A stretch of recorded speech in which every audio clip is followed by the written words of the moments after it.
ఎల్బీనగర్ మన్సూరాబాద్లో వాంబే కాలనీలో దారుణం జరిగింది.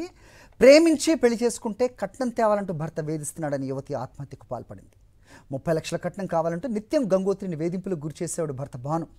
ఇదే విషయంపై పెద్ద మనుషులతో పంచాయతీ కూడా చేయించారు. అయినా సరే తీరు మార్చుకొని భాను కట్నం తీసుకురాపోతే న్యూడ్ వీడియోస్ బయట పెడతానని భార్యను బెదిరించడం మొదలుపెట్టాడు. దీంతో సూసైడ్ నోట్ రాసి ఇంట్లోనే ఊరేసుకుని ఆత్మహత్య చేసుకుంది గంగోత్రి. ప్రస్తుతం భాను పరారీలో ఉన్నాడని, అతన్ని కఠినంగా శిక్షించాలని గంగోత్రి తల్లిదండ్రులు డిమాండ్ చేస్తున్నారు.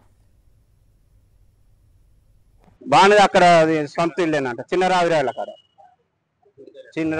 సూసైడ్ లెటర్ రాసి భాను వదిలిపెట్టొద్దు అని అందులో సూసైడ్ లెటర్ మీద రాసి చేసిండు. నన్ను మోసం చేసిండు, నన్ను లొంగ తీసుకుని ఇట్లా చేసిండు, నాతో కాపులో శారీరకంగా వాడుకున్నాడు అని సూసైడ్ లెటర్ చేసి రాసి ఉరిపెట్టుకొని చనిపోయింది. బీటెక్ థర్డ్ ఇయర్ చేస్తుంది మా అమ్మాయి.